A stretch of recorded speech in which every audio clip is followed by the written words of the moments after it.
धनंजय मुंडे कृषी मंत्री असताना नॅनो युरिया आणि नॅनो डीएपी यांच्या खरेदीमध्ये 88 कोटी रुपयांचा घोटाळा झाल्याचा आरोप सामाजिक कार्यकर्त्या अंजली दमानिया यांनी केलाय। कॉटन बॅग्स खरेदीमध्ये 42 कोटींचा घोटाळ्याचा दावा दमानिया यांनी केलाय।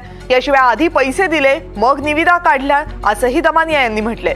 शिवाय मुंडेंनी अजित पवार यांच्या रातोरात या टेंडरवर सह्या घेतल्याचं दमानियांचं म्हणणं आहे। तेव्हाचे मुख्यमंत्री एकनाथ शिंदे यांनी एका विशेष बाब अंतर्गत या टेंडरवर सह्या केल्या।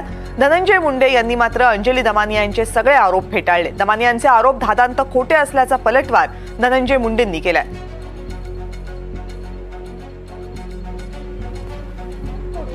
ऑनलाईनच्या रेट प्रमाणे हे जर आपण बल्क रेट पकडले तर कमीत कमी 20% अधिक होतं, म्हणजे 200 कोटी 342 कोटी बनले गेले।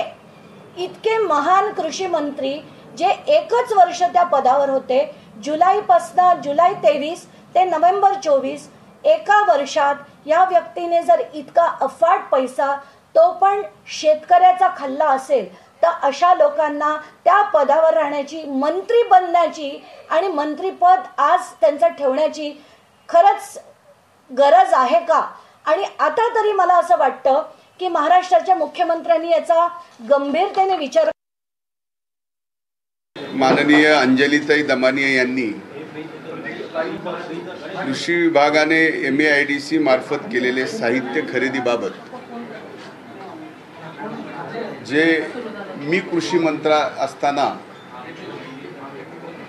जे आरोप केले त्याबाबत माझं पहिलं आणि स्पष्ट मत आहे की हे पुन्हा एकदा एक त्यांच्या स्वभावाप्रमाणे सनसनाटी निर्माण करणं आणि धादांत खोटे आरोप, याच्या पलीकडे दुसरं याच्यात काहीही नाही आहे।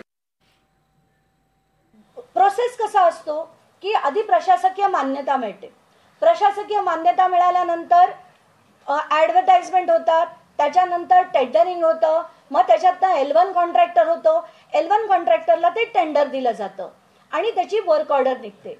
माननीय धनंजय मुंडेंच्या अध्यक्षतेखाली आधी पैसे दिले गेले आणि ते पण पूर्ण रक्कम कशासाठी? कच्चा माल विकत घेण्यासाठी। कच्चा माल विकत घेण्यासाठी पूर्णच्या पूर्ण रक्कम 16 तारखेला दिली गेली, 16 मार्चला। मार्च 2024 राबवण्यात आलेली निविदा प्रक्रिया, ज्या निविदा प्रक्रियेवर त्यांनी आक्षेप घेतला, ही संपूर्णपणे नियमात व शासनाच्या धोरणाला अनुसरूनच राबवण्यात आलेली आहे। त्यांनी केलेले आरोप हे केवळ फक्त आज या कृषी विभागाचे काढलेत म्हणून नाही, आपण मागचे आज 58 आम्ही दिवसच मोजतोय, मागच्या 50 दिवस ते वेगवेगळे आरोप माझ्यावर करतच आलेले आहेत।